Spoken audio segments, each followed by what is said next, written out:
भारत अपनी सेना को अचानक से अमेरिका क्यों भेज रहा है और मोस्ट इंपॉर्टेंट, भारत ने अमेरिका की कौन सी रिपोर्ट को रिजेक्ट किया है। चाइना ने भी अचानक से भारत के सामने कौन सी नई डिमांड रख ली है जिसके बाद भारत भी ये मानने के लिए रेडी हो गया है। अमेरिका ने भारत को कौन सी धमकी दी है और उसमें पुतिन का क्या रोल है। इसके अलावा भी काफी सारी इंपॉर्टेंट अपडेट्स आ रही हैं जो आपको मेन स्ट्रीम के न्यूज चैनल्स के ऊपर भी देखने को नहीं मिलेंगी, इसलिए वीडियो को एंड तक देखिएगा। सबसे पहले बात करते हैं भारत और चाइना के बारे में, क्योंकि डोनाल्ड ट्रंप के 50% टैरिफ्स के बाद भारत और चाइना के बीच काफी सारी नई डेवलपमेंट्स देखने को मिल रही हैं। दरअसल न्यूज निकल कर आ रही है कि भारत और चाइना के बीच बॉर्डर ट्रेड वापस से स्टार्ट होने वाला है। रेफरेंस के लिए आपकी स्क्रीन के ऊपर आर्टिकल का स्क्रीनशॉट है। दरअसल साल 2020 में कोविड-19 और गलवान घाटी के इंसिडेंट के बाद भारत ने चाइना के साथ लैंड बॉर्डर के जरिए बॉर्डर ट्रेड पूरी तरह से बंद कर दिया था। भारत और चाइना ने बॉर्डर के ऊपर 3 पॉइंट्स डेजिग्नेट किए हैं जहां से भारत और चाइना आपस में बॉर्डर ट्रेड किया करते थे। सबसे पहला शिपकीला जो हिमाचल प्रदेश की किन्नौर डिस्ट्रिक्ट में पड़ता है, उसके बाद नथुला जो सिक्किम स्टेट और चाइना बॉर्डर के ऊपर पड़ता है, और तीसरा लिपुलेख पास जो उत्तराखंड की पिथौरागढ़ डिस्ट्रिक्ट में पड़ता है। कोविड-19 से पहले यहाँ तीनों रास्तों से भारत और चाइना के बीच बायलैटरल ट्रेड हुआ करता था। वॉल्यूम काफी कम थी, लेकिन ये तीनों ही पॉइंट्स 2020 से पहले एक्टिव थे। न्यूज निकल कर आ रही है कि चाइना के विदेश मंत्री वांग यी आज से ठीक 4 दिन के बाद 18 अगस्त को भारत की यात्रा पर आ रहे हैं, और उस दौरान जो भारत चाइना की बायलैटरल टॉक्स होंगी उनके अंदर इन तीनों ट्रेड रूट्स को 5 साल के बाद वापस से खोलने के ऊपर कोई फाइनल फैसला आ सकता है। वैसे तो इन तीनों ट्रेड रूट्स को वापस से शुरू करने की अभी बस टॉक ही स्टार्ट हुई है, लेकिन अगर भारत और चाइना इन तीनों ट्रेड रूट्स को वापस से ओपन कर देते हैं तो भारत और चाइना दोनों ही देशों को काफी फायदा हो सकता है, क्योंकि इससे सी रूट यानी कि समुद्री रास्ते के मुकाबले ट्रांसपोर्टेशन कॉस्ट और डिलीवरी टाइम बहुत ही कम हो जाएगा। नॉर्थ इंडिया के रीजन के लिए तो और भी बेनिफिशियल साबित होगा। चाइना से गुड्स 4 से 5 दिन के अंदर भारत आ सकते हैं और भारत के गुड्स 4 से 5 दिन के अंदर चाइना की मार्केट में पहुंच सकते हैं। ट्रेड के जरिए कम्युनिकेशन चैनल्स वापस से ओपन होंगे, भारत चाइना के रिलेशंस में थोड़ी सी क्लोजनेस आएगी और कॉन्फिडेंस बिल्डिंग भी होगी। साथ ही बॉर्डर एरियाज के ट्रेडर्स के लिए ये काफी बेनिफिशियल साबित हो सकता है।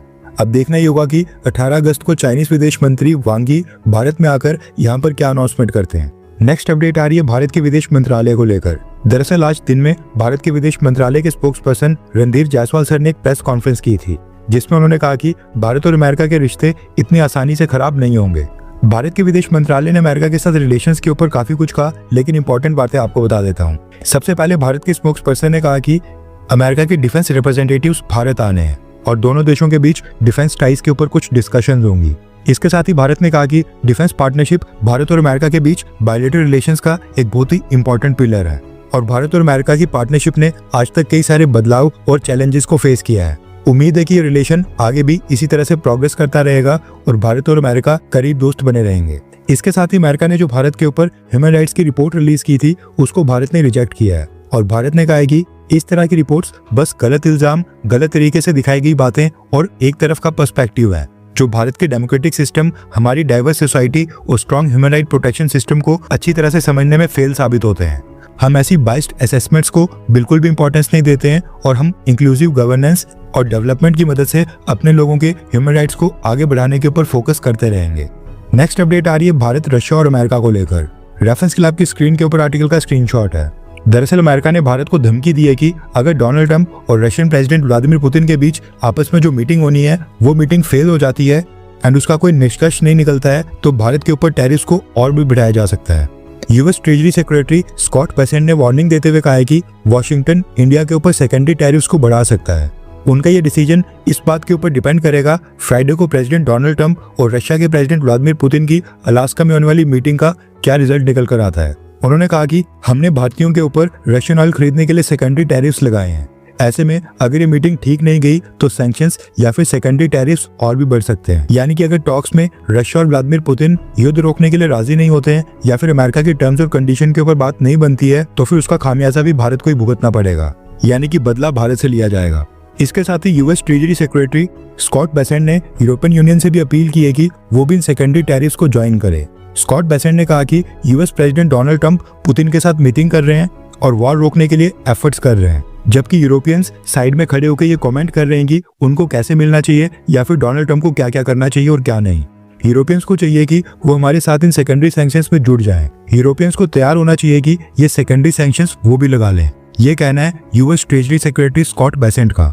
ये कह रहे हैं कि यूरोपियन यूनियन भी रशियन ऑयल परचेज करने के ऊपर भारत के ऊपर सेकेंडरी टैरिफ्स अनाउंस करे। नेक्स्ट अपडेट आ रही है भारत और यूरोपियन यूनियन को लेकर। भारत और यूरोपियन यूनियन आपस में फ्री ट्रेड एग्रीमेंट्स की जो टॉक कर रहे हैं उसको फास्ट ट्रैक करने के लिए यूरोपियन यूनियन ने भारत की रिक्वेस्ट को कंसीडर कर लिया है। रेफरेंस के लिए आपकी स्क्रीन के ऊपर आर्टिकल का स्क्रीनशॉट है। न्यूज निकल कर आ रही है कि यूरोपियन यूनियन के ट्रेड रिप्रेजेंटेटिव्स की टीम अब अगले मंथ सितंबर महीने के पहले हफ्ते में भारत आएगी। भारत जितने भी एक्सपोर्ट करता है उसका 17% यूरोपियन यूनियन में जाता है और यूरोपियन यूनियन की कंट्रीज जितना भी एक्सपोर्ट करती हैं उसमें 9% की हिस्सेदारी भारत की है, यानी उसमें से 9% भारत में आता है। कहने का मतलब है कि भारत भी यूरोपियन यूनियन की मार्केट के लिए काफी इंपॉर्टेंट देश है। इसलिए डोनाल्ड ट्रंप के टैरिफ्स अनाउंस करने के बाद यूरोपियन यूनियन ने एफटीए नेगोशिएशंस भारत के साथ फास्ट ट्रैक करने का फैसला किया है। नेक्स्ट अपडेट आ रही है मिलिट्री एक्सरसाइज को लेकर। न्यूज निकल कर आ रही है कि भारत और अमेरिका की सेना आपस में मिलकर अगले महीने सितंबर में एक मिलिट्री एक्सरसाइज करने जा रहे हैं जिसका नाम है युद्ध अभ्यास। युद्ध अभ्यास मिलिट्री एक्सरसाइज भारत और अमेरिका के बीच होने वाली एक एनुअल मिलिट्री एक्सरसाइज है जो साल 2004 में शुरू की गई थी और हर साल भारत और अमेरिका में अल्टरनेट बेसिस के ऊपर होती है। इसका मकसद दोनों आर्मीज के बीच जॉइंट ऑपरेशनल कैपेबिलिटीज को एनहांस करना है। न्यूज निकल कर आ रही है कि इस साल ये एक्सरसाइज 1 सितंबर से लेकर 16 सितंबर तक अमेरिका के अलास्का रीजन में होगी, यानी कि इस बार भारत के ट्रूप्स अमेरिका जाने वाले हैं। इसके साथ ही न्यूज आ रही है कि भारत को रिप्रेजेंट करेगी इस साल मद्रास रेजिमेंट, जिसमें भारत के 400 से भी ज्यादा ट्रूप्स अमेरिका में हिस्सा लेने जाएंगे। पिछले साल युद्ध अभ्यास का जो 20वां एडिशन हुआ था वो 9 से 22 सितंबर को भारत के राजस्थान के महाजन फील्ड फायरिंग रेंज में हुआ था, जिसमें दोनों देशों की सेनाओं के लगभग 600 सोल्जर्स शामिल हुए थे और ड्रिल्स में सेमी डेजर्ट एनवायरनमेंट में operations, joint planning, terrorist threat response, field training exercise शामिल थी। वैसे आपको क्या लगता है कि डोनाल्ड ट्रंप के टैरिफ्स के बाद भारत को अमेरिका के साथ मिलिट्री एक्सरसाइजेस बंद कर देनी चाहिए, हाँ या फिर ना अमेरिका के साथ मिलिट्री एक्सरसाइजेस कंटिन्यू रखनी चाहिए? क्योंकि रिसेंटली हमने देखा कि यूएस आर्म्ड फोर्सेस भी पाकिस्तान के साथ काफी क्लोज आ गई हैं। यूएस आर्मी ने पाकिस्तान आर्मी चीफ आसिम मुनीर को 2 बार और 1 बार पाकिस्तान के एयरफोर्स चीफ को भी होस्ट किया है। ऐसे में आपको क्या लगता है कि मिलिट्री एक्सरसाइजेस कंटिन्यू चलनी चाहिए? नीचे कमेंट करके अपनी राय बताएं। नेक्स्ट अपडेट आ रही है ब्राजील, ब्रिक्स और यूएस डॉलर को लेकर। इस समय ब्रिक्स के 2 ही देश हैं जो सबसे ज्यादा अमेरिका के टैरिफ्स को फेस कर रहे हैं, एक तो ब्राजील और दूसरा भारत। दोनों के ऊपर ही 50% के टैरिफ्स लगे हैं। ब्राजील की बात करें तो ब्राजील इस समय ब्रिक्स का प्रेसिडेंट है और ब्रिक्स के प्रेसिडेंट के तौर के ऊपर ब्राजील ने अब एक नई ब्रिक्स करेंसी को लॉन्च करने का ऑफर दिया है। रेफरेंस क्लब की स्क्रीन के ऊपर आर्टिकल का स्क्रीनशॉट है। न्यूज निकल कर आ रही है कि ब्राजील के प्रेसिडेंट मिस्टर लूला ने कहा है कि डोनाल्ड ट्रंप और अमेरिका के एक्शंस को देखते हुए अब समय आ गया है कि ब्रिक्स के देशों को यूएस डॉलर से निर्भरता को खत्म करनी चाहिए। ब्रिक्स के देश अब यूएस डॉलर के ऊपर डिपेंड नहीं हो सकते हैं और ये सही समय आ गया है एक नई ब्रिक्स करेंसी को टेस्ट करने का। ब्राजील के प्रेसिडेंट ने कहा कि मैं यूएस डॉलर की ताकत को समझता हूं और यूएस डॉलर को अंडरमाइन यानी कि कम आंक कर नहीं देख रहा हूं। यूएस डॉलर आज भी एक इंपॉर्टेंट करेंसी है, बस मेरा आइडिया ये है कि हमें यानी कि ब्रिक्स के देशों के लिए एक नई करेंसी को टेस्ट करने का ये बिल्कुल सही समय है। हमें कॉमन ट्रेड करेंसी की टेस्टिंग शुरू कर देनी चाहिए। वैसे आपको क्या लगता है कि क्या ब्रिक्स करेंसी कभी सक्सेसफुल हो पाएगी, हाँ या फिर ना? ये काफी मुश्किल है, नीचे कमेंट करके अपनी राय बताएं। क्योंकि आज जो दिन में भारत के विदेश मंत्रालय के spokes person Randhir Jaiswal sir ने प्रेस कॉन्फ्रेंस की थी, उसमें उन्होंने कहा कि भारत कभी भी डी डॉलराइजेशन के ऊपर काम नहीं कर रहा है, यानी कि हम यूएस डॉलर को बायकॉट करने के ऊपर बिल्कुल भी विचार नहीं कर रहे हैं। नेक्स्ट अपडेट आ रही है बांग्लादेश और पाकिस्तान को लेकर। पाकिस्तान और बांग्लादेश के बीच हाई लेवल की मीटिंग्स का दौर खत्म होने का नाम ही नहीं ले रहा है। न्यूज निकल कर आ रही है कि बांग्लादेश ने पाकिस्तान के विदेश मंत्री और डिप्टी प्राइम मिनिस्टर इशाक डार को बांग्लादेश की विजिट के ऊपर इनवाइट किया है। रिपोर्ट्स के मुताबिक पाकिस्तान का विदेश मंत्री इशाक डार 23 अगस्त को 2 दिन की ऑफिशियल विजिट के ऊपर बांग्लादेश आएगा और पाकिस्तान की गवर्नमेंट बांग्लादेश के साथ कई सारी डील साइन करने की अनाउंसमेंट करेगी। वैसे ये देखना इंटरेस्टिंग होगा कि ये दोनों भूखे नंगे देश एक दूसरे की क्या मदद करते हैं। नेक्स्ट अपडेट आ रही है अमेरिका से। दरअसल अमेरिका से न्यूज निकल कर आ रही है कि US federal bureau of investigation यानी कि एफबीआई ने लॉरेंस बिश्नोई गैंग के की मेंबर और लॉरेंस बिश्नोई गैंग के करीबी रणदीप मलिक को अरेस्ट किया है। खास बात यह है कि रणदीप मलिक भारत में भी कई सारे केसेस के लिए वांटेड है और एफबीआई ने रणदीप मलिक के अरेस्ट को लेकर भारत की सिक्योरिटी एजेंसीज को भी इन्फॉर्म कर दिया है। पॉसिबिलिटी है कि कुछ ही हफ्तों के अंदर एफबीआई रणदीप मलिक को डिपोर्ट करके भारत की सिक्योरिटी एजेंसीज को सौंप दे। हर 24 घंटे के अंदर जियोपॉलिटिक्स में बड़े फेरबदलाव और उलटफेर हो रहे हैं और भारत के लिए नए चैलेंजेस आ रहे हैं। कोई देश अपने फैसले से पलट रहा है तो कोई देश ब्लैकमेलिंग के ऊपर उतर आया है। सभी देश एक दूसरे को नीचे लगाने की कोशिश कर रहे हैं।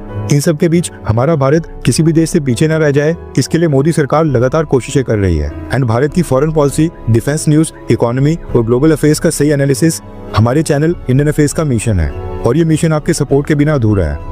इंडियन अफेयर्स हिंदी के ऊपर हम सभी फैक्ट्स और डेटा बिल्कुल सरल भाषा में एनालाइज करते हैं बिना किसी एजेंडा के। अगर आप चाहते हैं कि इंडियन अफेयर्स का सही और ऑथेंटिक एनालिसिस आप तक लगातार पहुंचे तो इस वीडियो को लाइक करें और हमारे चैनल इंडियन अफेयर्स को सब्सक्राइब करके बेल नोटिफिकेशन ऑन करना मत भूलिए। आपका एक लाइक हमारे चैनल को ग्रो करने में काफ़ी मदद करेगा और एक सब्सक्राइब ये सुनिश्चित करेगा कि आप किसी भी इंपॉर्टेंट अपडेट को मिस ना करें। अगर आपने हमारे चैनल को पहले से सब्सक्राइब किया है तो दिल से धन्यवाद। जय हिंद, वंदे मातरम।